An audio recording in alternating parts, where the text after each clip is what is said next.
Bismillahirrahmanirrahim. Assalamu alaikum dear students. Welcome to the class Theory of Automata and Formal Languages. और जैसा कि आप पता है कि as per routine we first have a look at the course contents. So हम लोग CLO 3 को इस वक्त कोर्स लर्निंग ऑब्जेक्टिव 3 जो है उसको टच कर रहे हैं. फाइनाइट स्टेट मशीन्स जिसका कि स्टडी मटेरियल चैप्टर 5 है टेक्स्ट बुक में से, उसको हम स्टडी कर रहे हैं. आप देख सकते हैं कि हमारा जो कोर्स लर्निंग ऑब्जेक्टिव 3 है वो है design grammars and recognizers for different formal languages. जो कोर्स लर्निंग ऑब्जेक्टिव 1 और 2 था उसका define concepts in automata theory and theory of computation. तो CLO 1 को हमने स्टूडेंट्स टच किया था, देख सकते हैं आप पहले 3 चैप्टर्स. इसमें बुनियादी कॉन्सेप्ट्स के ऑटोमेटा थ्योरी के और कंप्यूटेशन थ्योरी, तो हमने इसमें लॉजिक को भी देखा और कंप्यूटेशन को भी देखा. उसके बाद CLO 2 था हमारा identify different formal languages classes in their relationship. ये CLO 2 कंटिन्यू रहेगा, आगे और भी लैंग्वेजेस आएंगी. अभी हम फॉर्मल लैंग्वेजेस में पहली टाइप को स्टडी कर रहे हैं जो कि कहलाती है रेगुलर लैंग्वेजेस, रेगुलर एक्सप्रेशंस. हम उसको स्टडी कर रहे हैं. तो हम इसकी मुख्तलिफ क्लासेस इस कोर्स में पढ़ेंगे फॉर्मल लैंग्वेजेस की.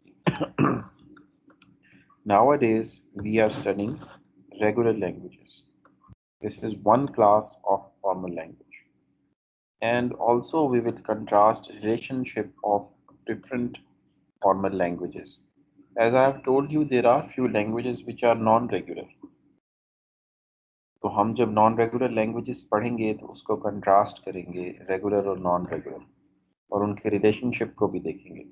अभी हम रेगुलर लैंग्वेज का खुद के साथ रिलेशनशिप यानी कि कैरेक्टरिस्टिक्स ऑफ रेगुलर लैंग्वेजेस को पढ़ रहे हैं, जिसे दूसरे अल्फाज में relationship of regular languages with itself भी कह सकते हैं, को हम देख रहे हैं, जो हमने रेगुलर एक्सप्रेशन की डेफिनेशन से देखा.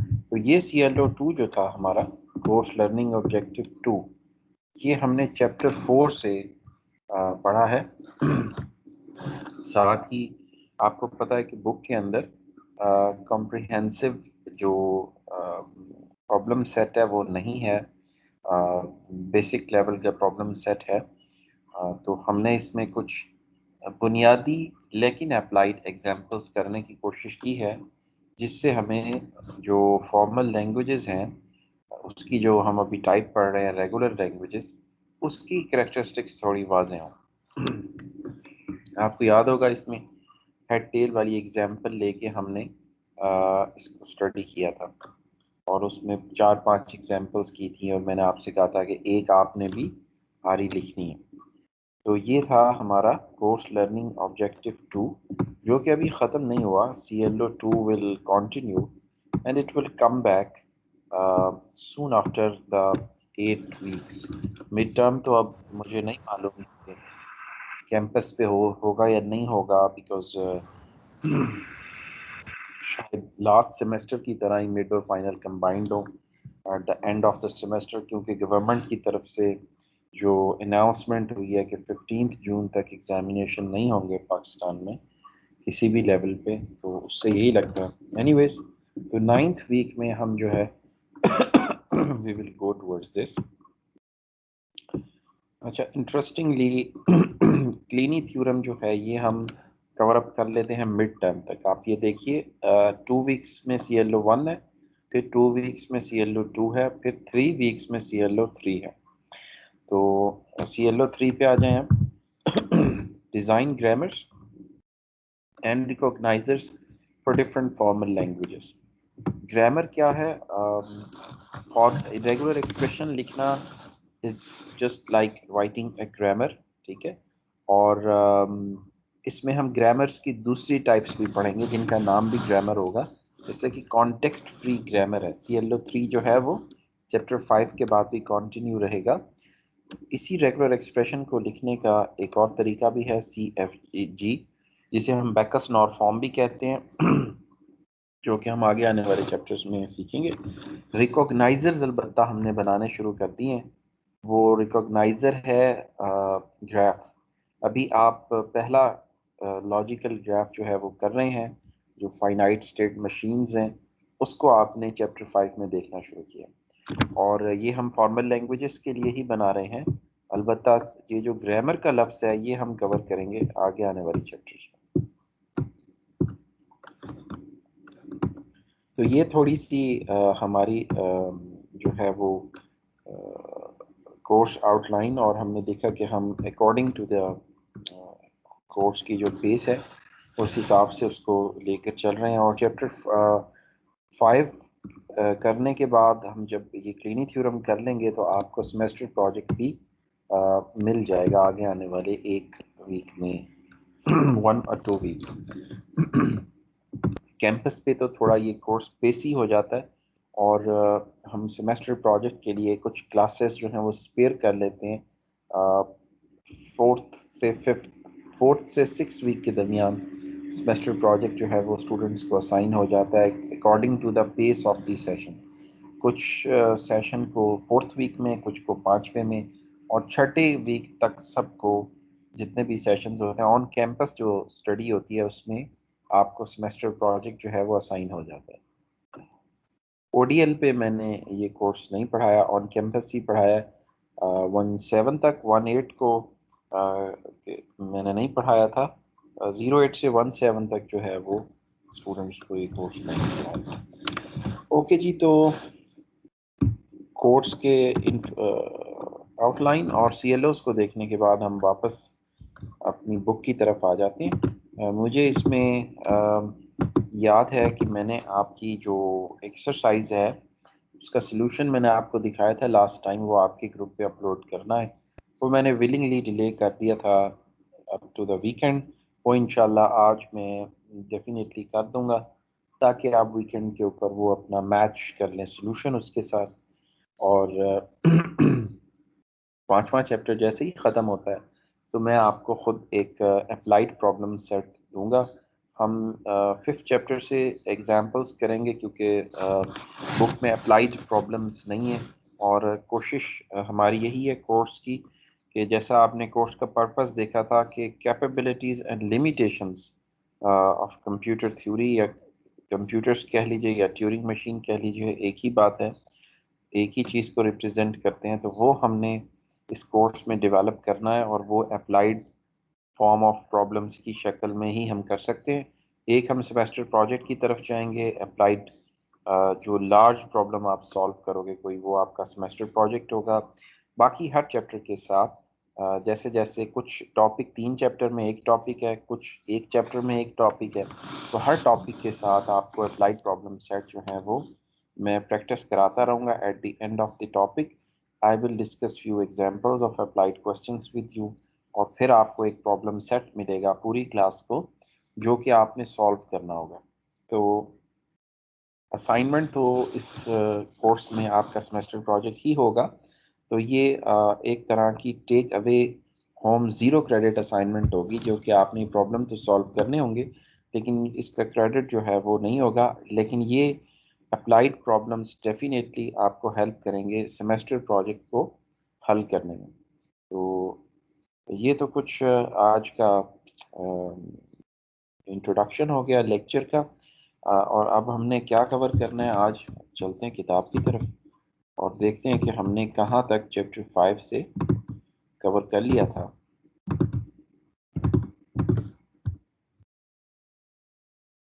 हम एक लार्ज FSA जो है उसको सॉल्व करने की कोशिश कर रहे थे। हाँ, थोड़ा सा पिछले चैप्टर, इसी चैप्टर का रिव्यू। तो स्टूडेंट्स, हमने FSA में क्या क्या देखा है पिछले 2 लेक्चर्स में। पहले तो हमने इसकी कॉम्प्रिहेंसिव डेफिनेशन जो है वो की थी, आपको याद हो, अब तक आपको याद हो गया होगा कि FSA इज अ 5 टपल। और वो 5 टपल क्या है?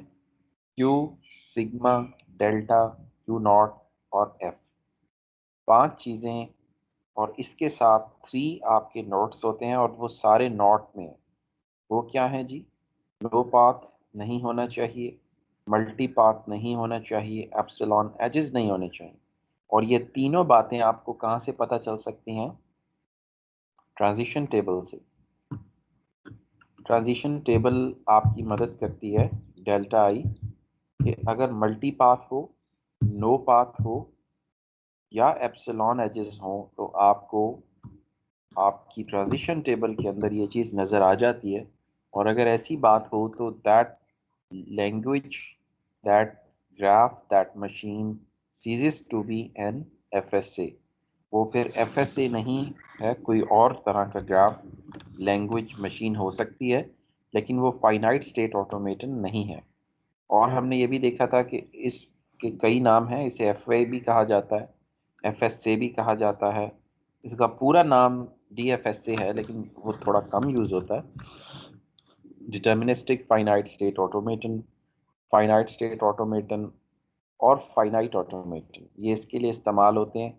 और जैसा कि मैंने आपको कहा, कंप्यूटर थ्योरी में मशीन्स का वर्ड इस्तेमाल होता है ग्राफ्स के लिए। So you may call it a finite machine as well. ठीक है, तो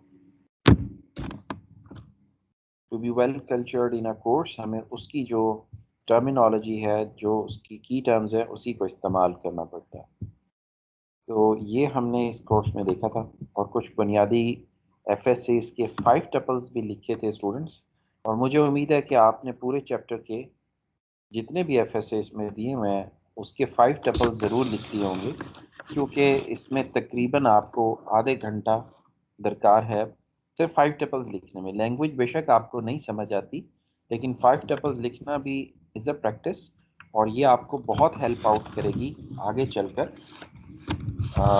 अभी तो आपको नोटबुक पे लिखना पड़ेंगे ना, और फिर आपके माइंड में ऑटोमेटिकली ये कंस्ट्रक्ट हो जाते हैं 5 टपल्स विद प्रैक्टिस। जैसा कि मैंने 4th चैप्टर में भी कहा था, लॉजिक को डेवलप करने के लिए आपको अपने माइंड को ट्रेन करना पड़ता है। ठीक है, जिस तरह सीरीज के क्वेश्चंस होते हैं, मैंने लास्ट वीक की एग्जांपल दी थी कि आप में से कुछ बच्चों ने ISSB दिया होगा, कुछ ने SAT दिया होगा, तो उन्होंने देखा होगा कि वहाँ पे जो ख़ास तौर पे सीरीज के क्वेश्चन होते हैं या लॉजिक के क्वेश्चन होते हैं, पिक्चर मैचिंग होती है आपकी, ठीक है, जहाँ पे आपको कोई मंतक देखनी होती है, उधर आपको प्रैक्टिस काम देती है क्विकली सॉल्व करने में। जब आप अपने माइंड को ट्रेन करते हैं, जितनी भी आपकी अच्छी IQ हो, अगर आप अपने माइंड को ट्रेन करें तो वो सिमिलर टास्क ऑफ लॉजिक जो है लेस टाइम में कंप्यूट जो है वो कर सकता है। तो 2 तरह की माइंड को ट्रेनिंग देनी होती है लॉजिक में। एक फटीक एब्जॉर्प्शन, कि कितनी फटीक आपका दिमाग कितनी मार बर्दाश्त कर सकता है। और दूसरी होती है टाइम बाउंड, कि जितनी आप प्रैक्टिस करेंगे आपका वक्त कम होता चला जाएगा प्रॉब्लम्स को सॉल्व करने में। सो चैप्टर 4 भी और चैप्टर 5 भी, they are purely logical concept. ठीक है, और इनको एब्जॉर्ब करने के लिए आपको प्रैक्टिस चाहिए। जितना आप इनको अपनी नोटबुक पे सॉल्व करेंगे, उतनी ही आपकी एग्ज़ाम्स में परफॉर्मेंस बेहतर होगी, और उतना ही अगर आपके सामने कोई लार्जर कॉम्प्लेक्स प्रॉब्लम आएगा तो आप उसको सॉल्व कर सकेंगे विद ईज। ठीक है, तो इसमें आप साथ साथ प्रैक्टिस ज़रूर करते जाएं।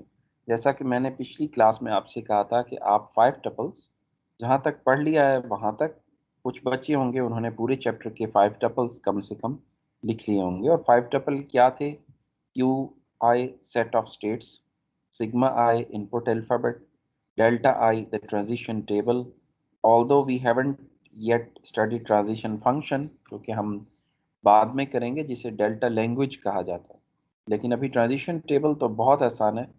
और Q not start state and F set of final states which may be empty as well. So ये 5 टपल बहुत इजी कॉन्सेप्ट है। ओके, सो हमने ये वाला FSA भी किया था स्टूडेंट्स, जो आपको अभी नज़र आ रहा है। और अब आप जब क्या आपने इसको पढ़ लिया है? सर टाइम टेबल शो हो रहा है। टाइम टेबल शो हो रहा है? यस। टाइम टेबल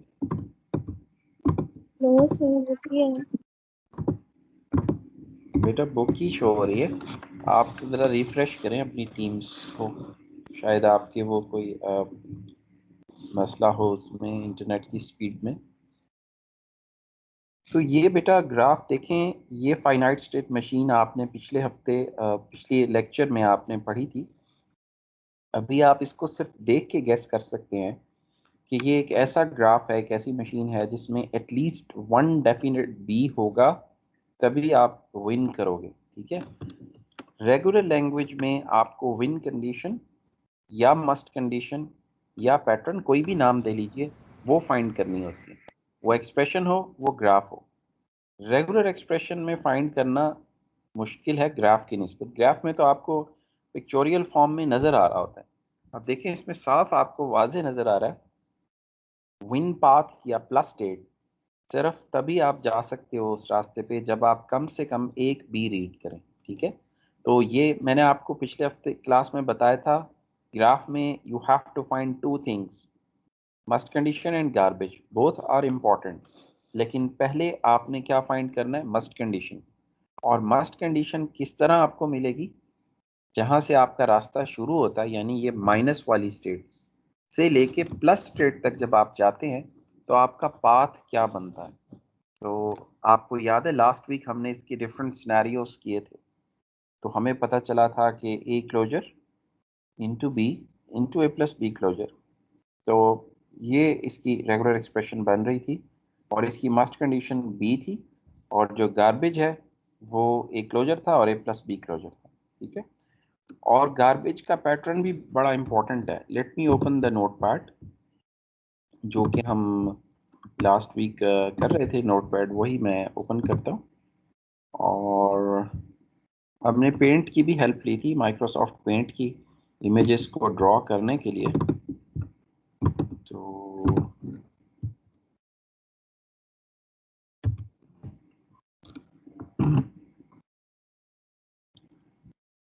ये तो एफएसए का है, हाँ ये डीएफएसए आ गया। मैं आपसे शेयर करता हूँ।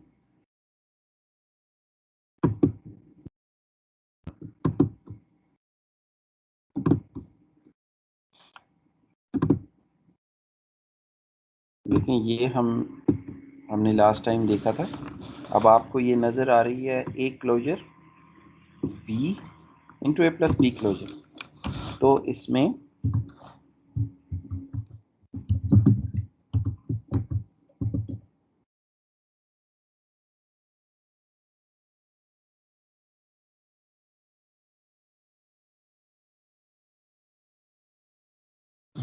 तो ये है आपके पास जो आपने फाइंड किया, और इसका जो सीक्वेंस है वो यही है, G1 मस्ट कंडीशन, G2 इन कॉन्केटिनेशन। तो सीक्वेंस का भी आपने ख्याल रखना है, सीक्वेंस आगे पीछे करेंगे तो लैंग्वेज तब्दील हो जाएगी। तो वापस बुक पे चलते हैं। ये तो आपकी रिवीजन के लिए था एक, ये हम लास्ट टाइम इस वाले ग्राफ को देख चुके हैं। हमने इस ग्राफ को भी देखा था। ग्राफ का लफ्ज़ इस्तेमाल नहीं होता कंप्यूटर थ्योरी में। We call these graphs machines और एफएसए। तो ये एफएसए भी आपने स्टूडेंट्स देखा था। और इस एफए में लैंग्वेज आपको याद आ गई होगी कि ये है A plus B into A plus B closure, यानी कि ए प्लस बी का प्लस। जब हम ए प्लस बी को कंकैटिनेट करेंगे ए प्लस बी के क्लोजर से, तो क्या बनेगा? ए प्लस बी का प्लस। और इसमें भी साफ आपको नज़र आ रहा है स्टार्ट से एंड पे कब पहुंचते हैं, आइदर एन ए और अ बी। और ये चॉइस के लिए हम क्या लगाते हैं? Plus. So A plus B. Final state पे आपको क्या नज़र आ रहा है? Loop back of A B, A comma B, जिसका मतलब होता है ए का लूप अलग है और बी का एज अलग है। For the sake of simplicity हम एक ही एज के ऊपर ए कॉमा बी लिख देते हैं। ठीक है, तो A plus B into A plus B closure, ये एफ एस से भी हमने मंडे की क्लास में देखा था, और मुझे उम्मीद है आपने इसके 5 टपल्स भी लिख लिए होंगे। और इसकी एक वेरिएशन भी देखी थी स्टूडेंट्स, अगर आपको याद हो, ए प्लस बी होल का क्लोजर याद आया आपको? और होल के क्लोजर में हमें क्या चाहिए होता है कि हमारे पास लैम्डा भी रिकॉग्नाइज हो, और कौन सी स्टेट है जो लैम्डा को रिकॉग्नाइज करती है स्टूडेंट्स? अगर स्टार्ट स्टेट में प्लस लगा हुआ हो, ये वाहिद रिकॉग्नाइजर है लैम्डा का। और हमने इसी ग्राफ की एक और वेरिएशन भी बनाई थी, अगर आपको भूल गई हो तो आप पिछले लेक्चर की रिकॉर्डिंग में देख सकते हैं। Only lambda regular expression, only lambda का ग्राफ भी बनाया था, ठीक है। वो इसी ग्राफ की वेरिएशंस बनाई थी हमने।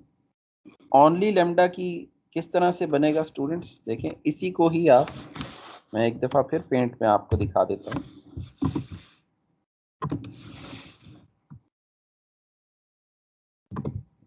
मैं इसको कॉपी कर लूँ और फिर पेंट आपसे शेयर करता हूँ जी।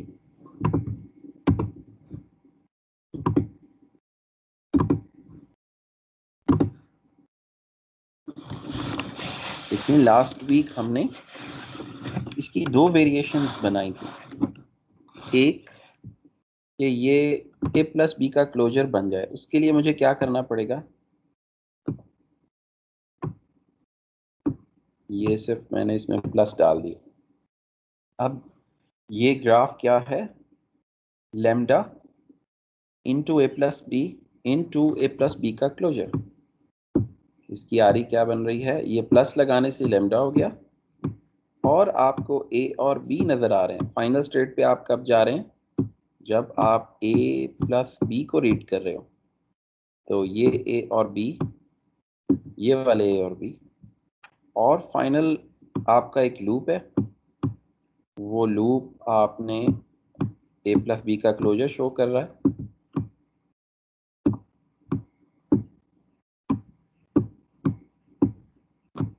तो इसको जब आप कनकैटिनेट करेंगे तो ए प्लस बी क्लोजर ही रह जाएगा। अच्छा, अब मैं आपको इसकी वेरिएशन दिखाता हूँ। ये अब मैंने कॉपी पेस्ट किया दोबारा। अब देखें, अगर मुझे इसे दूसरी वेरिएशन जो हमने लास्ट वीक की थी,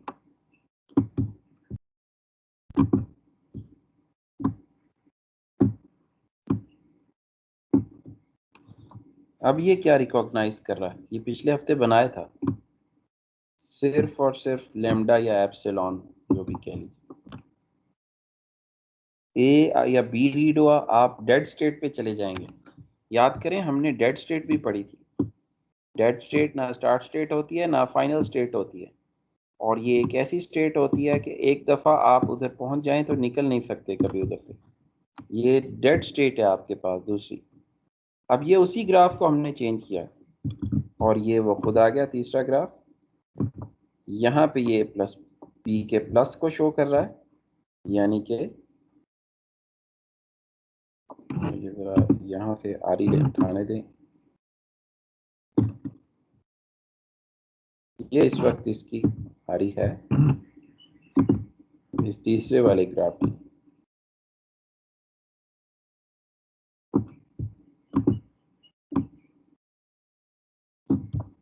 ठीक है, तो ये किताब वाला ग्राफ था students, A plus B into A plus B का क्लोजर।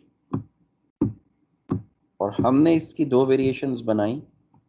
यहाँ पे हमने इसे ए प्लस बी का क्लोजर बना दिया, और यहाँ पे हमने इसे लैम्डा का ग्राफ बना दिया। ठीक है, तो वापस चलते हैं बुक की तरफ। सो देखें, थोड़ा सा प्लस साइन को चेंज करने से कितना डिफरेंस लैंग्वेज में आ जाता है। इंटायरली तीन मुख्तलिफ लैंग्वेजेस हैं, और थोड़ी सी वेरिएशन से हमें मुख्तलिफ रिजल्ट्स हासिल हो रहे हैं। तो ये देखें, ये बुक ने इसकी आरी दी हुई है। ये भी हमने कल बनाया था ए प्लस बी क्लोजर का स्मॉलेस्ट ग्राफ। ठीक है, ये फाइल लैंग्वेज है, एम्प्टी सेट इसका एफ जो है वो एम्प्टी है। फिर अब ये, हाँ, ये हम डिस्कनेक्टेड ग्राफ्स तो पढ़ेंगे नहीं इस किताब में।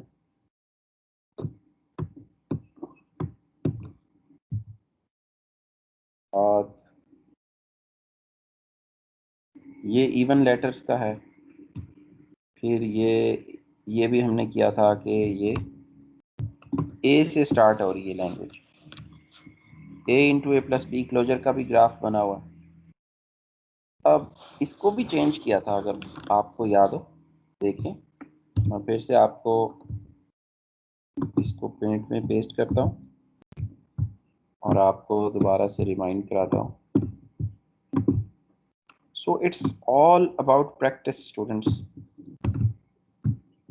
ये आपको समझ ज़रूर आ रहे हैं, लेकिन याद रखें अगर आप इसको सॉल्व नहीं करेंगे, इसकी वेरिएशंस नहीं बनाएंगे, तो आपको कम टाइम में ये सॉल्व करना मुश्किल हो जाएगा। लॉजिक जो है उसके लिए माइंड को ट्रेन करना पड़ता है, इसलिए आप नोटबुक पे ज़रूर कीजिए इसको। ये नहीं कि आपको इधर ऑनलाइन समझ आ गया तो ठीक है। ऑन कैंपस तो मैं खुद क्लास में बच्चों को टास्क देता था कि इसे चेंज करें, मुझे दिखाएं नोटबुक पे। तो अगर आप इसे अपनी नोटबुक पे नहीं ड्रॉ करेंगे ग्राफ्स को, चाहे जितना अच्छा आपको समझ आ जाए, आप एग्जाम्स में, टेस्ट में आप नहीं सॉल्व कर पाएंगे प्रॉब्लम्स को इन टाइम, क्योंकि आपका माइंड ट्रेन नहीं होगा। तो आप इसे ड्रॉ कीजिए, समझ लेना एक और बात है, और प्रैक्टिस करना, इसमें प्रैक्टिस मैंडेटरी है for the sake of exams. और प्रैक्टिस से आपको ये याद भी रहता है, जो सेमेस्टर गुजर जाए, जितनी आपने इसकी प्रैक्टिस की होती है तो उससे ये आपकी जो लॉन्ग टर्म मेमोरी है उसमें रिजाइड करता है। अभी देखें ये कौन सी लैंग्वेज है स्टूडेंट्स, आपको साफ पता चल रहा है। ए से जा रहे हो फाइनल स्टेट पे, फाइनल स्टेट पे आगे क्या ए प्लस बी का लूप है, तो वो ए प्लस बी का क्लोजर हो गया। अभी मेरे पास माउस नहीं है, मैं वो जो लैपटॉप पे पैड होता है उसी से बना रहा हूँ आज, तो थोड़ा सा डिफिकल्ट है। अब हम इसको चेंज करते हैं स्टूडेंट्स, ज़रा हम इस प्लस को यहाँ से इरेज करके यहाँ ले जाते हैं। अब क्या सूरत हाल हो गई, आप किससे जा रहे हो फाइनल स्टेट पे, बी रीड करने से, बी के बाद ए वाई। प्लस हाँ गुड, बी ए प्लस बी का क्लोजर, वेरी गुड।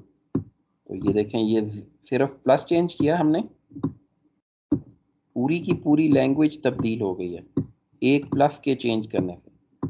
प्लस का कमाल है। अब ज़रा मैं इसे और चेंज करके देखता हूँ। अब कहीं पे प्लस नहीं लगाते, अब ये 5 हो गया। और अगर मैं सिर्फ यहाँ पे प्लस लगा देता हूँ, अब ये लैम्डा हो गया। It's only recognizing lambda. Why B इस केस में एक डेड स्टेट है D, and G is also a dead state in this case. ये जो ग्राफ आपको नजर आ रहा है इसमें जी डेड है, और सॉरी, यस जी डेड है इसमें। और ये बुक वाला भी बना लेते हैं, ये बुक वाली वेरिएशन आ गई जिसकी आरी ऊपर लिखी हुई है ये। तो हमने प्लस को इधर उधर किया और लैंग्वेज तब्दील हो गई बिल्कुल। तो ये जो, जब आप स्टेट का बिहेवियर पूरा का पूरा चेंज हो जाता है, विन कंडीशन चेंज कर दी ना हमने। प्लस क्या चीज़ है, हमारी मस्ट कंडीशन है। जब जीतने की कंडीशन ही तब्दील हो जाए तो फिर ऑब्वियसली आपकी लैंग्वेज बदल जाती है।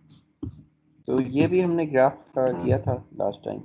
तो ये अब देखें, ये भी हमने बल्कि किया था, उसी को ही ये थोड़ा उसने चेंज किया। प्लस स्टेट जितनी मर्जी आगे लगाते जाएं, हमने कहा था प्लस का एक रीजन होता है, तो उससे कोई फर्क नहीं पड़ता। ये उसने और प्लस लगा दी, आप 2-3 और लगा दें, एक ही लैंग्वेज रहेगी। अब ये आपको ग्राफ बनाकर दिखा रहा है, ग्राफ बना रहा है ये एफएसए नहीं है, ये वाला भी, ये वाला भी देखें, इसमें भी नो पाथ हैं, और ये इस वाली ट्रेन में भी नो पाथ हैं। It is just showing you कि how to make a graph. इसने triple A plus triple B into A plus B closure के लिए फाइनाइट स्टेट मशीन ड्रॉ करनी थी, तो ये अब वो उसको बना रहा है। पहले एक मस्ट कंडीशन ड्रॉ की, और इससे आपको स्टूडेंट्स क्या पता चल रहा है, जब आपने रेगुलर एक्सप्रेशन दी हुई हो और उससे ग्राफ बनाना हो तो कैसे बनाओगे आप। मस्ट कंडीशन को सबसे पहले ड्रॉ करो।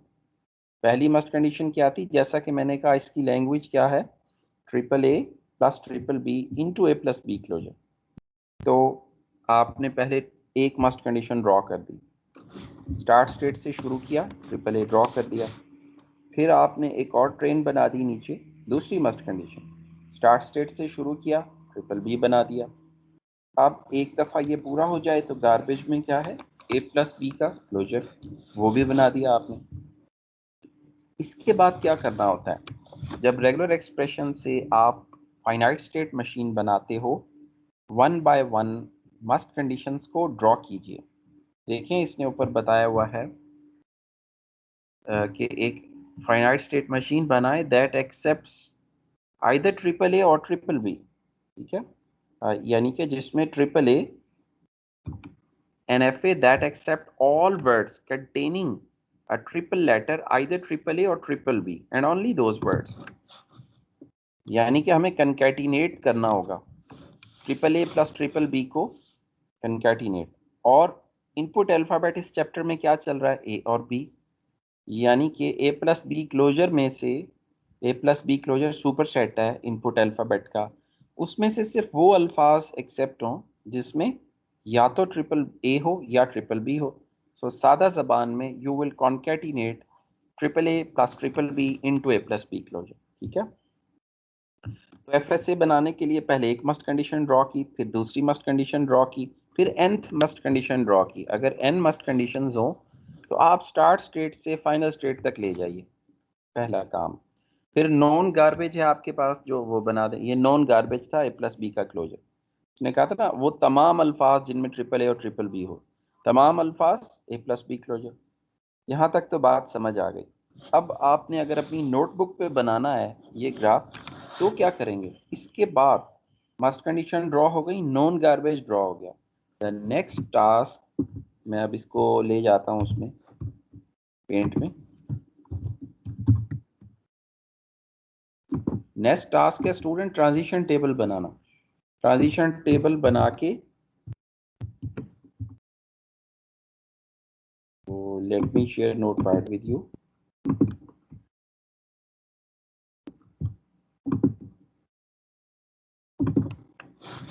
देखिए यहाँ तक आपका काम हो गया ना, मस्ट कंडीशन भी ड्रॉ हो गई, नॉन गार्बेज भी ड्रॉ हो गया। अब आपने ये, लेकिन ये एफएसए नहीं है। आप देखिए, मैं सबसे पहले हम स्टेट्स को नाम देते हैं। अगर हमने इससे बनाना है ट्रांजिशन टेबल तो हमें नाम देने पड़ेंगे, 1 2 3 4 5। आई डोंट हैव माउस इसलिए थोड़ी मुश्किल हो रही है और अजीब अजीब लेटर ड्रॉ हो रहे हैं, एक्सक्यूज फॉर दैट। तो देखिए आपने बच्चों ये दूसरा काम जो करना है, मस्ट कंडीशन और नॉन गार्बेज ड्रॉ करके एफएसए कैसे बनेगा दी हुई आरी से। अगला काम है आपने ट्रांजिशन टेबल बनानी है। ट्रांजिशन टेबल के बगैर आप गलती करोगे, ये शुरू में कह रहा हूँ, यानी कि कोर्स के 10वें वीक तक, 12वें हफ्ते तक आप ट्रांजिशन टेबल बनाओ। वैसे तो ये गुड वे है, ऐसा आप करें तो गलती का चांस कम होता है, लेकिन फिर इवेंचुअली इतनी प्रैक्टिस हो जाती है आपको कि आपके माइंड में ड्रॉ होना शुरू हो जाते हैं एफएसए। ये देखें, अब ट्रांजिशन टेबल में लिख दें जितनी स्टेट्स हैं। 1 पे देखें, ए रीड करें तो हम कहाँ जा रहे हैं, 2 पे हमने यहाँ पे 2 लिख दिया, 1 के साथ हम माइनस लिख देते हैं, 6 के साथ हम प्लस लिख देते हैं। 1 पे अगर हम बी रीड करें तो हम जा रहे हैं 4 पे। स्टेट 2 पे अगर हम ए रीड करें तो हम कहाँ जा रहे हैं, 3 पे। स्टेट 2 पे अगर बी रीड करें तो नो पाथ है, यानी कि अभी एफएसए नहीं बना। तो यहाँ आप एक बॉक्स बना देंगे अपनी नोटबुक पे। स्टेट 3 पे अगर आप ए रीड करें तो आप कहाँ जा रहे हैं, 6 पे। और अगर स्टेट 3 पे बी रीड करें तो नो पाथ है, यानी कि ये अभी तक एफएसए नहीं है। आप यहाँ पे भी एक बॉक्स बना देंगे। स्टेट 4 पे अगर आप ए रीड करें तो कोई एज नहीं है, यानी कि ये भी नो पाथ है, यहाँ पे आप एक बॉक्स बना देंगे। स्टेट 4 पे आप बी रीड करें तो आप कहाँ जा रहे हैं, स्टेट 5 पे। तो आप स्टेट 5 यहाँ पे लिख देंगे। स्टेट 5 पे आप ए रीड करें तो कहाँ जा रहे हैं, कोई एज है ही नहीं ए का, यानी कि ये भी नो पाथ है, तो आप एक बॉक्स बना देंगे। स्टेट 5 पे अगर आप बी रीड करें तो आप कहाँ जा रहे हैं, स्टेट 6 पे, तो स्टेट 6 लिख दीजिए। फाइनल स्टेट पे ए रीड करें या बी रीड करें, आप फाइनल स्टेट पे ही स्टे कर रहे हैं, लिहाजा हमने 6 लिख दिया। अब देखिए मैं फिर से स्टेप्स दोहराता हूँ। किसी रेगुलर एक्सप्रेशन से, वो डिस्क्रिप्टिव फॉर्म में हो या आरई की फॉर्म में हो, अगर आपने फाइनाइट स्टेट मशीन ड्रॉ करनी है, पहला टास्क है पहली मस्ट कंडीशन, दूसरी मस्ट कंडीशन और nth मस्ट कंडीशन को ड्रॉ करें, जैसे किताब में ड्रॉ की हुई। One by one must conditions draw कर लें। मस्ट कंडीशन ड्रॉ कैसे होती है, एक स्टेट बनाएं, उसमें माइनस लिखें और लेटर्स को ले जाएं हरूफ तहज्जी या इनपुट अल्फ़ाबेट को फाइनल स्टेट तक, प्लस वाली स्टेट में, ठीक है। nth मस्ट कंडीशन ड्रॉ करने के बाद अगली आपका दूसरा काम है नॉन गार्बेज को ड्रॉ करें। हमारे केस में नॉन गार्बेज था ए प्लस बी का क्लोजर, नॉन गार्बेज ड्रॉ हो गया। तीसरी टास्क आपकी है डेल्टा को बनाना, ट्रांजिशन टेबल लिखना। अब देखिए हमें साफ नज़र आ रहा है कि हमने कहाँ कहाँ एजेस पूरे करने हैं जो मिसिंग है। स्टेट 2 पे बी का एज नहीं है, अब ये स्टेट 2 है, इस पे अगर बी आए तो हमें कहाँ जाना चाहिए। अब आपने लॉजिक देखनी है ये मिसिंग एज को पूरा करने के लिए, इस तरह से एज ड्रॉ करने हैं कि आपकी लॉजिक वायोलेट ना हो, विन लॉजिक, जीतने की मस्ट कंडीशन वायोलेट ना हो। तो अगर सिंगल बी आ जाए स्टेट 2 पे फिर भी हम जीत सकते हैं, लेकिन अब हम इस बी को कहाँ लेके जाएंगे, क्यों लेके जाएंगे वो भी बताता हूँ। हर स्टेट का बिहेवियर हम लिखते चले जाते हैं। स्टेट 1 कौन सी स्टेट है, 0A और 0B। ये क्या है, बिहेवियर ऑफ स्टेट 1। स्टेट 2 का क्या बिहेवियर है, अभी हमें पता चल रहा है कि इसमें ए की तादाद 1 होगी, 1 एज। स्टेट 4 का क्या बिहेवियर है, स्टेट 4 में कब पहुंचते हैं आप, जब एक बी रीड करके आते हैं, 1B। स्टेट 3 का क्या बिहेवियर है, जब आप इसमें 2 एज को रीड करते हैं, 2A। स्टेट 5 का क्या बिहेवियर है, जब आप इसमें 2B को रीड करते हैं, इस तरह से। स्टेट 6 फाइनल स्टेट का क्या बिहेवियर है, जो आपकी जीतने की कंडीशन होगी। इधर आप पहुंचे हो, यानी कि 3A या 3B, ये इसका बिहेवियर है। तो हर स्टेट का बिहेवियर होता है। अब अगर स्टेट 2 पे आपके पास B आ जाए तो क्या आप अभी भी जीत सकते हैं, हाँ जी। 3 B आए तो हम जीत जाएंगे। एक B तो आपने रीड कर लिया है ना, तो अब इस एज को कहाँ जोड़ना है, 1B वाली स्टेट के साथ, 1B से जोड़ दिया हमने। समझ आई ये वाला पॉइंट, अभी ये पूरा होगा तो समझ आ जाएगी आप। अब मैंने लिखा स्टेट 2 पे मैं बी रीड करता हूं तो मैं कहाँ पे जाऊंगा, I will go on state 4। एक नो पाथ पूरा हो गया, डन। अब नो पाथ कहाँ लगा हुआ है, 3 के बी पे, मैं स्टेट 3 पे जाता हूँ। स्टेट 3 किस तरह की स्टेट है आपके पास, इस पे 2A रीड किए हैं, यहाँ पे बी आए तो हम जीत सकते हैं, बिल्कुल जीत सकते हैं, ठीक है। अब मैं आपको थोड़ा सा, अभी आपके माइंड कंफ्यूज हो रहा होगा तो मैं आपको बुक भी दिखाता चलूं कि उधर ज़रा सही नहीं बना हुआ। देखें ये स्टेट 3 हमने बनाई हुई है ना, तो मेरी ड्राइंग थोड़ी वहाँ ख़राब है। ये देखें ये 2 से आप यहाँ पे आ गए 1B वाली स्टेट पे, अब यहाँ से वापस 1B पे गए हो, यही चीज़ मैंने पेंट में ड्रॉ की हुई है, as you can see in the paint. थोड़ी सी ड्राइंग इसमें ज़रा सही नहीं बन रही। ये देखें बी आएगा फिर भी जीत सकते हैं, ये हम जा रहे हैं अब। ये अब उसने राइटर ने ना इतने ज़्यादा स्टेप्स नहीं दिखाए, क्योंकि वो फिर बुक का लेंथ जो है वो बहुत ज़्यादा हो जाती। We can still win, you can see. यहाँ पे अगर बी आया तो हम कहाँ गए हैं, 1B वाली स्टेट पे। 1B कहाँ पे रीड हुआ है, यहाँ पे, क्योंकि देखो ना बी 3B से हम जीत सकते हैं। तो अगर 2A के बाद B आ गया तो A वाला चक्कर तो अब खत्म हो गया। अब B से जीत सकते हो आप, पहले A के बाद B आया तो A वाला चक्कर खत्म, अब B से जीतना। 2A के बाद B आया, A का चक्कर खत्म, तीसरा A तो नहीं आया कि जीत जाते। अब 1B पे लेके जाना है हमने इसे। लिहाजा 3 पे अगर आप B आएगा तो हम कहाँ जाएंगे, we will go at state 4 as per logic. अब हमारी लॉजिक वायलेट नहीं हो रही। ये जो डब्बे हमने फिल करना है लॉजिक के हिसाब से, नो पाथ को रिजॉल्व करना। अब बारी आ जाती है स्टेट 4 की, और इस पे देखें ए आए तो नो पाथ है, ए आ गया तो डब्बा खाली है। अब जी क्या करना चाहिए, हम तो बी से जीत रहे थे, बी रीड करके आ चुके हैं स्टेट 4 पे, 1B वाली स्टेट है।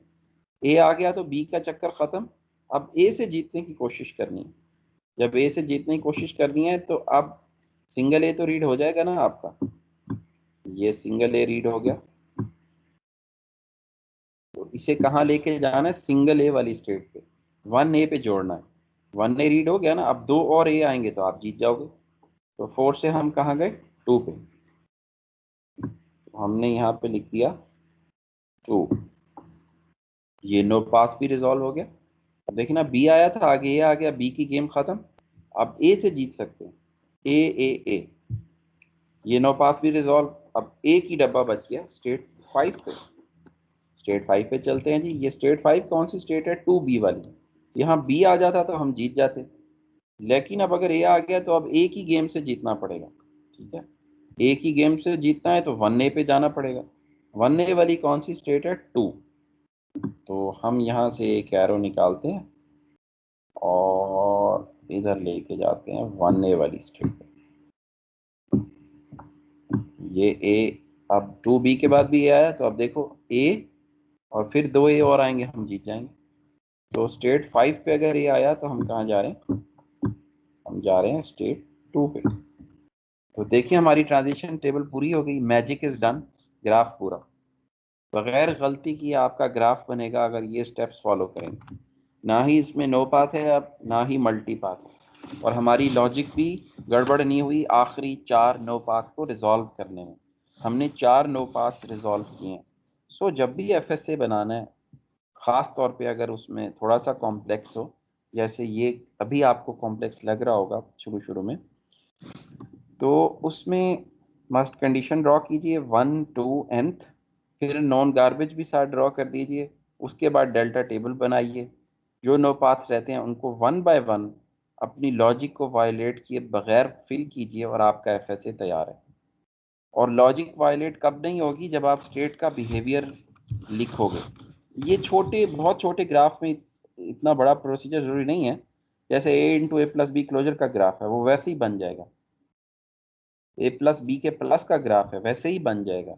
लेकिन ये देखें ये थोड़ा सा कॉम्प्लेक्स था, AAA+BBB × A+B क्लोजर, तो इसीलिए हमने इसको स्टेप्स में ड्रॉ किया।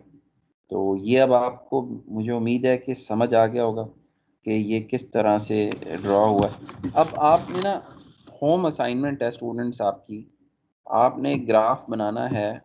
देखिए मैं ये आरी लिख रहा हूँ बोर्ड पे, क्लास के बाद अभी नहीं, मतलब आप जब अपनी टेक अवे होम असाइनमेंट में, if a coin is tossed, if a fair coin is tossed, then person A wins only if he gets 2 tails or 2 heads.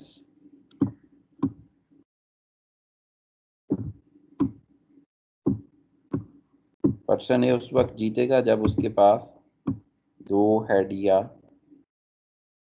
Tales जो हैं वो आ जाएंगे। ठीक है, तो T+H का क्लोजर जो है वो आप बना सकते हैं।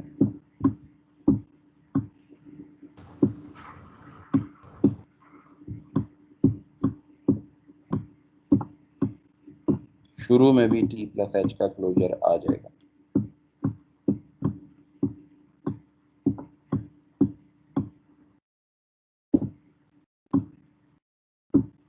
इसी तरह ऊपर जो आपने ग्राफ देखा है उसमें भी नॉन गार्बेज तो आखिर में था। अब जो इस ग्राफ की शक्ल बन गई, अब इसके शुरू में भी ए प्लस बी क्लोजर आए, इसलिए मैंने ये टी एच की मिसाल दी है। अब देखो ए आ गया, ए के बाद जी बी आ गया, बी के बाद फिर आ गया, और ये ए बी चलते रहे, और आखिर में ट्रिपल ए आ गया। यानी कि इस ग्राफ की शक्ल बनेगी all words that contain either a triple A और a triple B, all words. यानी कि नॉन गार्बेज के बाद ये अननोन गार्बेज निकल आया जी आपके ग्राफ में से। जब आपने ग्राफ को ड्रॉ कर लिया, सारे नो पाथ रिजॉल्व किए, तो आपके पास आ गई जी। अब ये मुझे थोड़ा सा लिखने में यहाँ डिफिकल्टी हो रही है without mouse. Triple A plus triple B into A plus B closure, ठीक है। ये इसकी आरी बनेगी। ये तो था ना नॉन गार्बेज शुरू वाला, अब ग्राफ पूरा हुआ तो नया गार्बेज भी निकला है। तो गार्बेज वन इसका ए प्लस बी क्लोजर, MC1 है ट्रिपल ए, MC2 है ट्रिपल बी। MC1 और MC2 को जब आप कंबाइन करेंगे तो वो बनेगी A plus B closure into triple A plus triple B. और नॉन गार्बेज यानी G2, गार्बेज टू क्या है, गार्बेज टू भी ए प्लस बी का होल का क्लोजर है। अब ये इसका क्लोजर आ गया, ठीक है जी। तो ये हमारे पास एक कॉम्प्लेक्स ग्राफ भी सॉल्व हो गया और उसकी रेगुलर एक्सप्रेशन भी निकल आई। हमें तो डिस्क्रिप्टिव फॉर्म में बताई हुई थी ना, तो ग्राफ बनाने से हमारे पास आरी भी आ गई। नॉन गार्बेज तक तो हमें पता था, अननोन गार्बेज हमारे पास निकल आया। जो एम्प्टी नो पास थे उनको लॉजिक के हिसाब से फिल करने से हमें जो अननोन गार्बेज था वो भी हमारे पास आ गया। तो इसी को स्टूडेंट जहन में रखते हुए आपने ये हेड टेल की एक बनानी है। इसमें बल्कि एक स्टेट कम हो गई है कि डबल टी और double H, all words containing double T और डबल एच, ठीक है। तो ये आपने ग्राफ जो है वो प्रैक्टिस करनी है बनाने की as a take away non credited assignment, लेकिन बनाना ज़रूर है आपने। तो यही ग्राफ अब मैं आपसे बुक शेयर करता हूँ। बुक की तरफ चलते हैं हम वापस।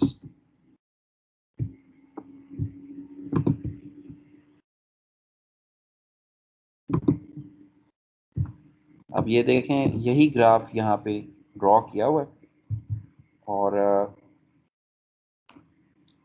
अच्छा, राइटर ने खुद ही बना दिया। चलें जी, वो डबल टी डबल एच का ग्राफ बना हुआ आ गया सही। तो ये देखें, ये डबल टी डबल एच का ग्राफ बना हुआ है।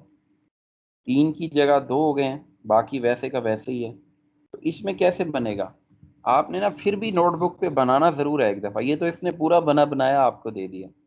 सबसे पहले आप क्या करेंगे, माइनस लगाएंगे, प्लस लगाएंगे और डबल ए से ले जाएंगे। MC1 ड्रॉ हो गई, फिर MC2 आपने डबल टी डबल एच से कीजिएगा ना। फिर MC2 में नीचे की ट्रेन बनाएंगे, डबल टी लिख देंगे, ऊपर डबल एच नीचे डबल टी। नॉन गार्बेज आपको पता है आखिर में TH का लूप लगा देंगे यहाँ पे, तो ये नॉन गार्बेज हो जाएगा। MC1 plus MC2 into non garbage, यानी double T plus double H into T plus H का क्लोजर। अब आप डेल्टा टेबल बनाएंगे, उसमें देखें 2 पे और 3 पे जो है बी और ए का एज मिसिंग होगा। इसको लॉजिक के हिसाब से पूरा करेंगे। लॉजिक कैसे होगी, 2 आपका कौन सा होगा, 1 ए की स्टेट, 3 होगी 1 बी की स्टेट। तो वो आप उसी तरह से बॉक्स को फिल करेंगे, ठीक है जी। तो आपको अननोन गार्बेज भी मिल जाएगा, वो G1 हो जाएगा। यानी कि H प्लस टी का closure into double H plus double T into H plus T का क्लोजर।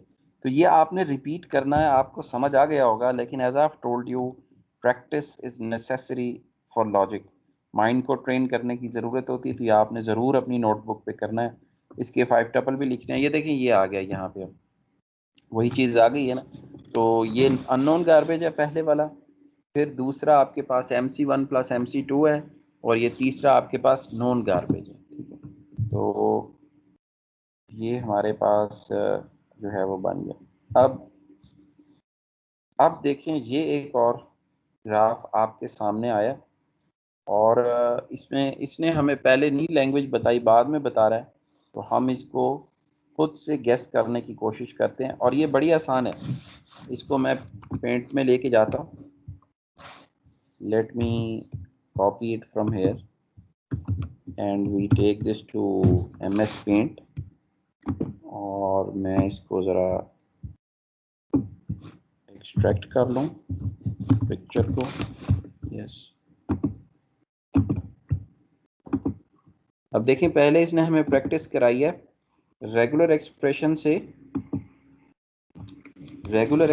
से क्या बनाने की, लैंग्वेज बनाने की। यानी लैंग्वेज, ये रिकॉग्नाइजर है ना, जैसे ClO3 में लिखा हुआ था, लैंग्वेज रिकॉग्नाइजर बना रहे हैं हम। ये फाइनाइट स्टेट मशीन क्या है, लैंग्वेज रिकॉग्नाइजर की एक किस्म है। बहुत सी तरह की लैंग्वेज रिकॉग्नाइजर होते हैं। One is FSM, finite state machine. अब हमें डैनियल क्या चाह रहा है बुक का राइटर, कि हम इसकी लैंग्वेज को गेस करें। ग्राफ उसने बना हुआ दे दिया, लेट्स कंसीडर एन FS। अब ये ज़्यादा आसान काम होता है लैंग्वेज गेस करना। आप देखें स्टेट और निकलेगा कैसे, MC चेक कर लें इसकी। देखें ये A या B, फिर से इनटू A या B, और आखिर में A होगा, यानी कि कॉमे का मतलब चॉइस होता है ना, 2 एज की जगह 1 एज लगा हो, फिर A+B। माउस आज होना चाहिए था, अनफॉर्चुनेटली अभी नहीं है मेरे पास। तो अब देखिए विन किससे हो रहा है, ये A तो हमें डेड स्टेट पे लेके जा रहा है ना, ये तीसरे वाला A, this is taking us to D। 4 is a dead state in this case, ना स्टार्ट स्टेट है ना फाइनल स्टेट है, और एक दफ़ा इस पे चले गए तो कभी वापस नहीं आ सकते। It's a dead state, therefore win की तरफ आपको लेके जा रहा है एक B। ठीक हो गया। और नॉन गार्बेज आपको नज़र आ रहा है आगे, नॉन गार्बेज है आपके पास जी A+B का closure, and this is the only garbage. Why? Because इस ये तभी हम ग्राफ बना थोड़ी रहे हैं, ये फ़र्क बताने के लिए मैंने ये इधर लेके आया हूँ। जब ग्राफ बना रहे होते हैं तो अननोन गार्बेज भी होता है, नो पाथ होते हैं, उनको रिजॉल्व करते हैं तो वो आपका निकल आता है। जब भी ग्राफ से लैंग्वेज गेस करनी है तो जो बना हुआ है बस वही गार्बेज होता है जो नज़र आ रहा है आपको।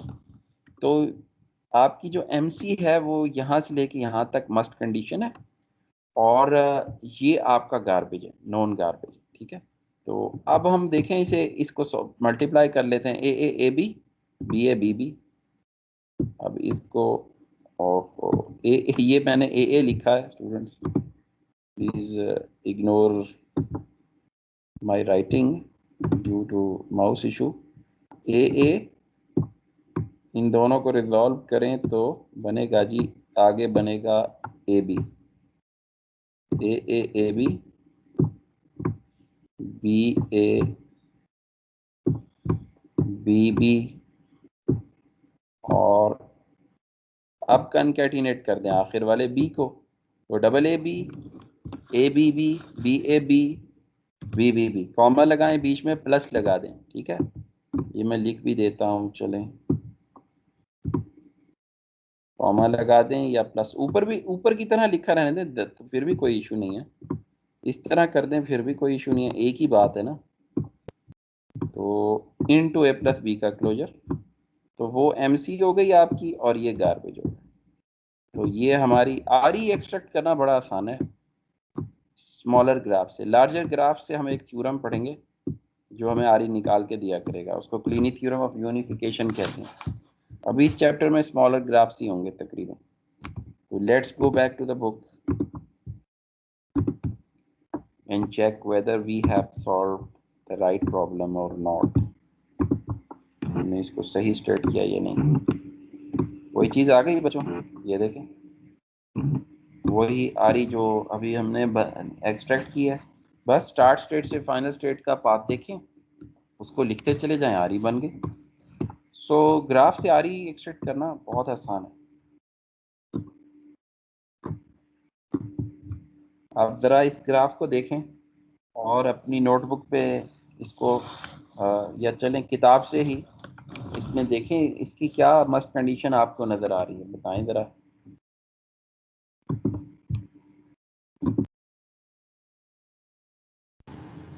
Sir AA sorry, B double A plus B closure.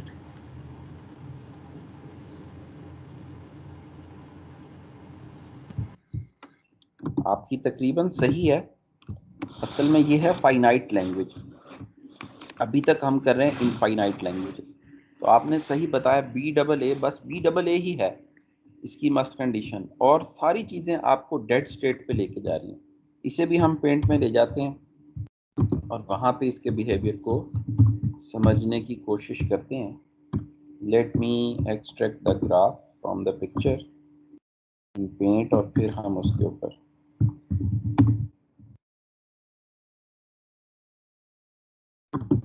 Late me share paint with you.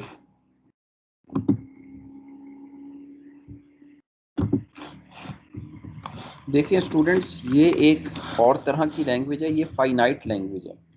पहले हम इसको स्टेट्स को नाम दे लेते हैं ताकि हमें डेल्टा बनाने में आसानी रहे। 1 2 3 4 एंड डी। तो हमारे पास इसमें डेड स्टेट है, ये डी वाली।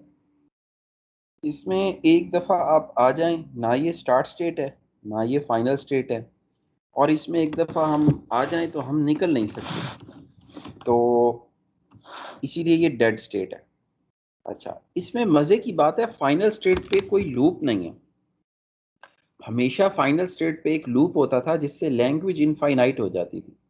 अब ये लैंग्वेज इस तरह से देखें आप, स्टार्ट से एंड पे जाने की एक ही ट्रेन दी हुई है आपको, और वो ट्रेन क्या है? जैसा अभी आफ्ताब ने बताया, बी ए और ए, और यही आपकी रेगुलर एक्सप्रेशन है। Only this word. शुरू में ए आ गया, डेड पे चले गए, हार गए गेम। 2 नंबर स्टेट पे बी के बाद बी आ गया, गेम हार गए आप। 3 पे जाके बी ए आने के बाद फिर बी आ गया, हार गए। हाँ, बी ए के बाद ए आया तो जीतोगे, इसके बाद कोई चौथा लेटर आ गया फिर भी हार गए। यानी कि ये एक ऐसी गेम है, if a coin is tossed 3 times and it result in tail head head, only then person A wins। चौथी दफा टॉस किया तो भी हार गए, 3 ही टॉस करने हैं बस, अगले टॉस होंगे सारा गार्बेज हो जाएगा, और टेल हेड हेड आना चाहिए, तभी पर्सन ए विन करेगा, वरना पर्सन ए हार जाएगा। तो ये एक फाइनाइट लैंग्वेज है, और इसके विन सेट में या रेगुलर एक्सप्रेशन में बस एक ही लफ्ज़ है। और हमें थ्योरम 5 से याद है, all finite languages are regular, we only write finite language in bold letters, ठीक है, और वो आरी बन जाती है। तो ये एक यूनिक रेगुलर एक्सप्रेशन है जिसमें कि अच्छा, अब ज़रा गौर कीजिए कि अब आपने ये घर पे जाके ना सॉल्व करनी है। अगर मैं यहाँ प्लस डाल दूँ और मैं रबड़ उठा के यहाँ से मिटा दूँ, अब इसका क्या बिहेवियर हो जाएगा? ये आपने होम असाइनमेंट के तौर पे करना है, ठीक है।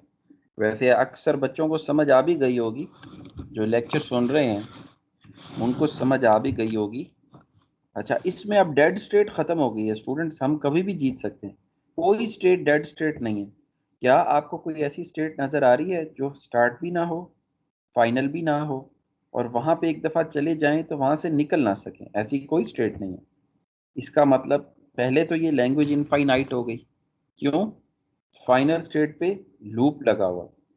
दूसरी बात कि इसमें हमेशा जीत सकते हैं, किसी भी स्टेट पे हो तो यू कैन विन। और मैं आपकी आसानी के लिए इसकी आरी लिख देता हूँ, नॉट बी ए। नॉट वाली हमने अभी करनी नहीं है, लेकिन वैसे समझाने के लिए आपको मैं दे रहा हूँ। नॉट वाली तरह मुश्किल हो जाती हैं, पहले सीधी सीधी कर लें, नॉट वाली बाद में। इसका यूँ डिस्क्रिप्टिव लिखा होगा, construct a finite state automaton on the sigma I B that do not contain the word BAA, must not contain the word BAA, यूं लिखा हुआ होगा। मैं नॉट वाली आरीज नहीं कराऊंगा आपको, ठीक है, क्योंकि वो फिर आपको बहुत कंफ्यूजन का शिकार कर देंगी। लिहाजा ये मैं डिस्क्रिप्टिव दूंगा आपको, क्योंकि नॉट से जो है प्लस वाली तो हम कर रहे हैं ना, चॉइस वाली, माइनस वाली नहीं करनी हमने अभी इस कोर्स में। वो आपको किताब में भी कहीं नजर नहीं आएंगी माइनस वाली, वो आपको एमएससी लेवल पे नॉट वाली जो है ना कंप्यूटेशन थ्योरी के कोर्स में नजर आएंगी। इसलिए हाँ, डिस्क्रिप्टिव फॉर्म में दिया हुआ होगा, right and draw a finite state machine that must not contain the word BAA over the input alphabet AB। अब ये उसका ग्राफ है स्टूडेंट्स, इसमें सिर्फ BAA अगर जो है ना वो आपका नहीं होना चाहिए, बाकी सारे लेटर हो सकते हैं। जैसे BAA होगा तो आप हार जाएंगे, देखें यहाँ पहुंच जाओगे ना, ये हारी हुई मशीन है आपकी। BAA का वर्ड ना हो, बाकी कोई भी वर्ड हो सकता है, ठीक है। यानी ए, इसकी दूसरी आरी जो है ना वो बनती इसकी सारी माइनस वाली ही हैं, A+ B होल का क्लोजर। और रिमेंबर, मैं आपको माइनस वाली इस तरह लिखी हुई आरी नहीं दूंगा इस कोर्स में, डिस्क्रिप्टिव फॉर्म में आ जाए तो और बात है।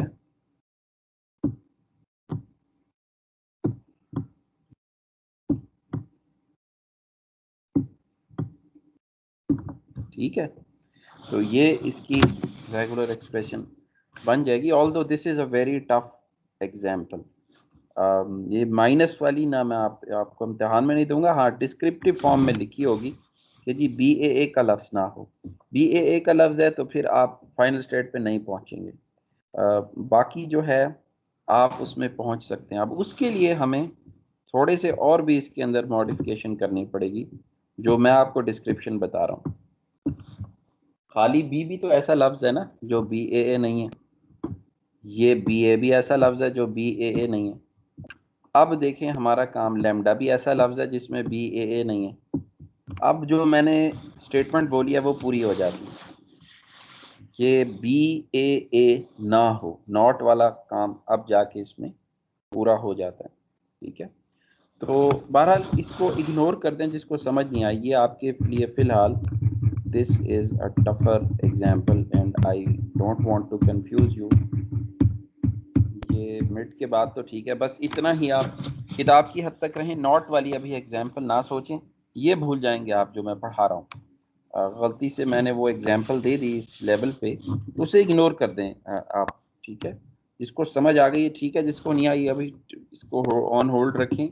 जब अच्छी तरह इसकी प्रैक्टिस हो जाएगी फिर हम नॉट वाली एग्जाम्पल्स करेंगे, नॉट नाउ। अभी तो ग्राफ बनाना सीख रहे हैं ना। ये देखें, ये इसने लिखी हुई है, लैंग्वेज क्या है BAA, ठीक है। ये बस ये याद रखें, ये फाइनाइट लैंग्वेज का ग्राफ है। फाइनाइट लैंग्वेज के ग्राफ में फाइनल स्टेट पे लूप नहीं होता।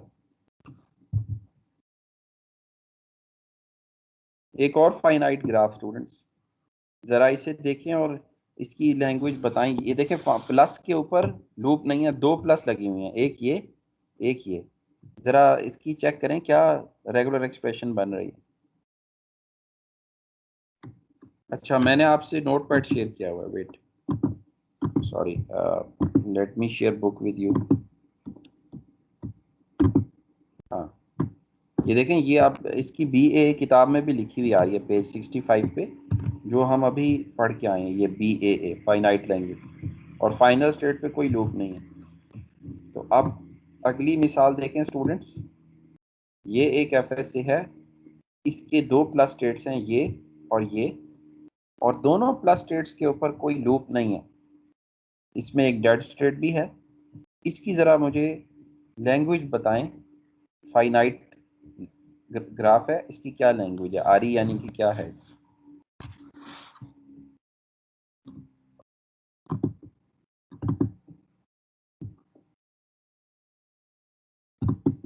नहीं समझ आई तो देखें, इसमें आसान है। ये देखें, आप AB रीड करके जीत सकते हैं या BAA, यानी कि इसकी आरी हो गई BA+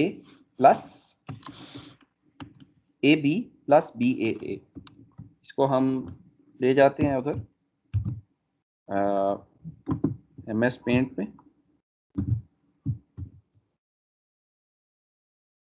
Let me extract the graph and then we are going to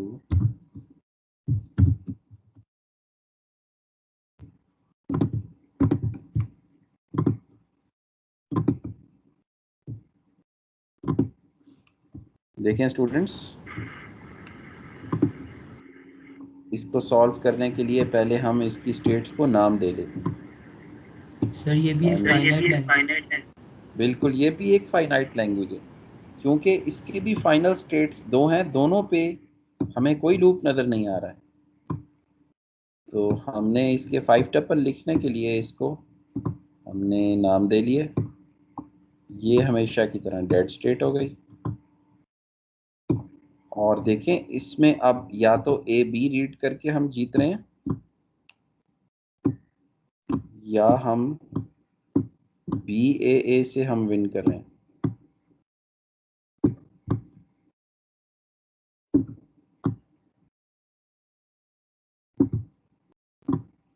ये इसका विन सेट हो गया और इसको बोल्ड में लिखेंगे तो थ्योरम 5 से ये आरी बन जाएगी, ए बी प्लस बी ए। ठीक है, तो बीच में कोई भी ब्रेक आती है तो आप डेड स्टेट पे चले जाओगे और हार जाओगे। तो ये भी एक एग्जाम्पल हो गई फाइनाइट लैंग्वेज की।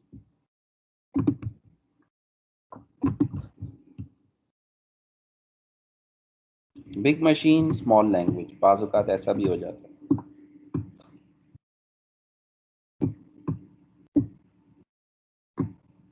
अब इसने एक मुश्किल आपको एग्जाम्पल जो है वो दिए कंपैरेटिवली, और ट्रिपल बी की तरह की, और आखिर में उसने इसका जो है वो दिया हुआ।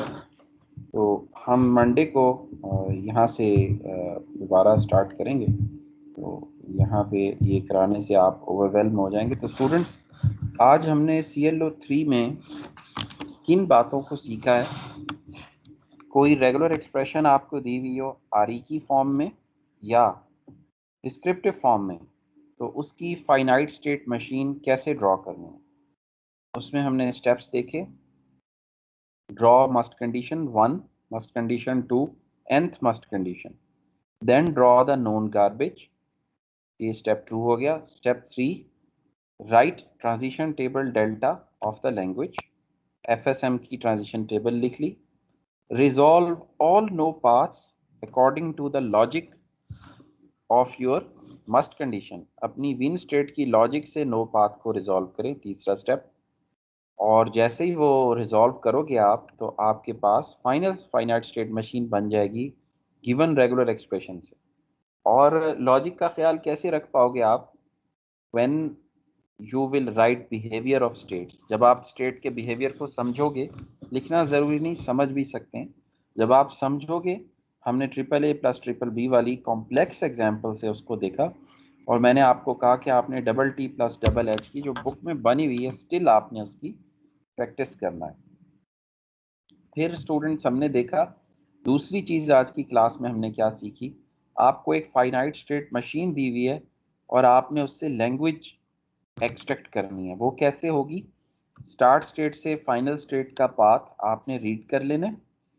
वो पाथ रीड करके तो उसके बाद आपने उसको लिखते जाना है सिंपली, और नॉन गार्बेज ही होगा। अगर FSM दी हुई है उसमें से आरी लिखनी है तो अननोन गार्बेज नहीं होगा, नॉन गार्बेज ही होगा। और अभी तो हम गैस वर्क से आरी बनाएंगे फाइनाइट स्टेट मशीन से। छठा, सातवां और आठवां, छठा और सातवां चैप्टर है क्लीनी थ्योरम ऑफ यूनिफिकेशन से रिलेटेड, जिसमें हम क्लीनी थ्योरम ऑफ यूनिफिकेशन पढ़ेंगे, जिससे हम किसी भी फाइनाइट स्टेट मशीन से एक्यूरेटली रेगुलर एक्सप्रेशन एल्गोरिथमिक वे के तहत ऑब्टेन कर सकते हैं। तो ये हमारा आज के लेक्चर के दो मेन स्टडी ऑब्जेक्टिव्स थे। Constructing FSM from a given regular expression or descriptive expression, extracting regular expression from finite state machines। तो पिछले जो 2 लेक्चर्स थे स्टूडेंट्स, उसमें हमने फाइनाइट स्टेट ऑटोमेटन या फाइनाइट स्टेट मशीन्स की डेफिनेशन की है एक लेक्चर में, और पिछले लेक्चर में हमने इसका इंट्रोडक्शन और फ्यू एग्जांपल्स ली। आज की क्लास में हमने आरई से एफएसएम बनाना और एफएसएम से आरई को गेस करना सीखा। मुझे उम्मीद है आपको ये जो कंटेंट्स थे आज के क्लास के वो समझ आए होंगे। अब आपकी टास्क क्या है स्टूडेंट्स, आपने इस चैप्टर में जितने एफएस से दिए हैं एग्जांपल्स में, सबके 5 टपल्स वीकेंड पे लिखने हैं। टास्क 1, पहली टास्क आपकी है राइट 5 टपल्स, अपनी नोटबुक बना लें।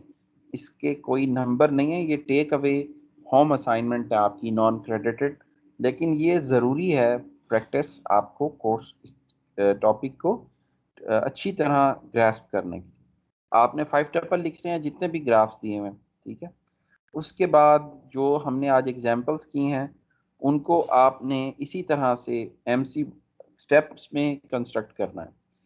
और आपकी तीसरी टास्क है कि ए बी की जगह हेड और टेल में आपने ये ग्राफ्स जो हैं जहाँ तक हमने पढ़ लिए हैं इनको आपने ट्रांसलेट करना है हेड टेल की लैंग्वेज के अंदर। तो इतना काम आपका है, और जैसे ही ये चैप्टर ख़त्म होता है मैं आपको प्रॉब्लम सेट भी दूंगा और कुछ अप्लाइड एग्जांपल्स भी दूंगा। और फाइनल नोट ये कि आपकी जो मैंने आपको शो किए थे सॉल्यूशंस जो हैंड रिटन हैं, वो सॉल्यूशन हिंट्स हैं, कंप्लीट स्टेप्स में सॉल्यूशन नहीं है, लेकिन आपको सवाल को हल करने के लिए वो सॉल्यूशन हिंट्स काफ़ी होंगे। हल तो आपने कर ही दिए होंगे, बहुत ही सादा से सवाल थे, आप मैच कर लेंगे। अगर कहीं आपको एम्बिग्विटी हो कि वो नहीं ठीक हुआ तो आप उसे मैच कर लीजिएगा, और फिर हम उसमें कोई अगर पूछने वाली चीज़ हो तो हम नेक्स्ट वीक आप मुझसे चैप्टर 2 और चैप्टर 4 की एक्सरसाइज के मुतालिक पूछ भी सकते हैं। तो स्टूडेंट्स, अगर आज की क्लास में या गुज़िश्ता क्लास में आपका कोई सवाल हो चैप्टर 5 से मुतल्लिक तो आप मुझसे पूछ सकते हैं। और अगर आपको ये समझ आ गया तो इंशाल्लाह आपसे कल जो ऑपरेटिंग सिस्टम की लैब है उसमें जो है इंशाल्लाह मुलाकात होगी। और ओएस में मेरा ख्याल है सीपी एक्टिविटी तो कोई नहीं मैंने आपको दी हुई इस हफ्ते।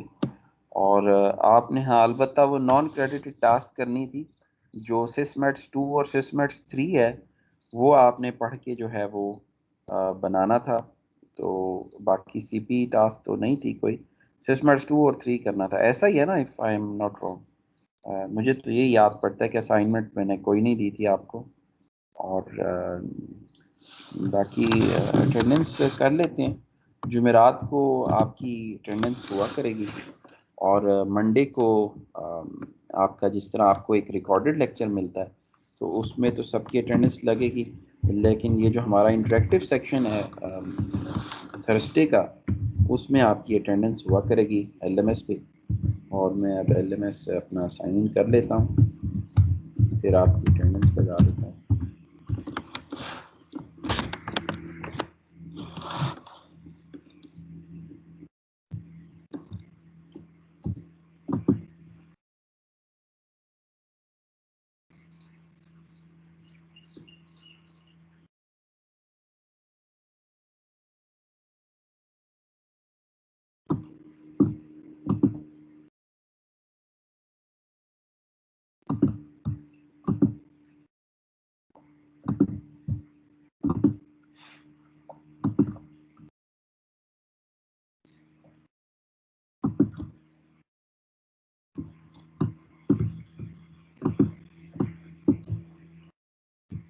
ये कुछ इसमें देखें गायब होती जाती हैं जो इसमें कमिट हो गई हैं, और कुछ इसके अंदर आपको नज़र आ रही होती हैं अटेंडेंस, और जो कमिट हो जाती हैं वो चली जाती हैं। वो फिर सिवाय जो स्टूडेंट बाद में रजिस्टर हो वो अदर्स कांट चेंज। तो आज 29 अप्रैल है, तो अब अपना बेटा 423, बेटा आप कौन है? सर बर्दा 426 आप कौन है बेटा? अब मैथ का आफ्ताब बेटा आपका आखिर में रोल नंबर है सबसे। गौहर बेटा आपका यस क्या सर। रोल नंबर है? 421 सर। 421। मिसबा रीच, बेटा क्या रोल नंबर है? सर 418। 418। जी सर। मोहम्मद महद, बेटा आपका क्या रोल नंबर है? 403 403। 3 या 6? 3 सर। मोहम्मद उस्मान तारिक। 411 सर। 411। ये नाम भी साथ दे देते एलएमएस पे तो ये आपसे ना पूछना पड़ता, इन्होंने नाम नहीं दिए हुए। मोहम्मद जैनुल आबिदीन। टीआर का क्या है रोल नंबर? 413। 413। निम्रा ताहिर, बेटा आपका क्या रोल नंबर है? 410। 410। इसके बाद जी दानियाल, 401 ना तुम? Yes sir. शिजा, बेटा आपका क्या रोल नंबर है? 427 सर। सैयद सिराज हाशमी, बेटा आपका क्या है रोल नंबर? सिराज का बताओ भाई कोई रोल नंबर। 406। 406। उसके बाद जफर आपका 428 है। Yes sir. और जैनब बेटा आपका 425 है। क्या रोल नंबर है आपका जैनब? सर 417। 417। ठीक है, तो अभी ये आपको नजर आ रहे होंगे बेटा जो बच्चे एब्सेंट। 420 रह गए। 420 प्रेजेंट हो? क्या यस वो सर। सैयद हसन मुस्तफ़ा हूँ। तो तुम सैयद और कैंपस ने रोल नंबर तुम्हें 420 दे दिया। अच्छा, ये अब आपको नज़र आ रहे होंगे, मैं फिर भी बोल देता हूँ। 402 एब्सेंट हैं। 407, 408, 409, 412, 419, 424 एंड 425। इन बच्चों के पास ऑप्शन है कि नेक्स्ट इंटरेक्टिव सेशन में थर्सडे में आज की रिकॉर्डिंग सुन के तो they can appear in a viva. और क्योंकि किसी की कनेक्टिविटी जो है वो इशू हो सकता है, जेन्युइन इश्यूज हैं, तो वो अपना वाइवा दे के आज की क्लास का सिर्फ अगली इंटरेक्टिव सेशन नेक्स्ट थर्सडे तक वो अपना प्रेजेंट मार्क करा सकते हैं आपकी रिकॉर्डिंग सुन के टुडेज लेक्चर की। तो उसके बाद फिर ये आप देखें, ये आपको एलएमएस नज़र आ रहा होगा, इसमें से जब कमिट हो जाती हैं तो वो इधर से चली जाती हैं। तो ये कुछ 10-15 दिन के बाद ही ये जो है वो एडिट होती हैं। तो ओके जी, इंशाल्लाह कल आपसे मुलाकात होती है। Take care.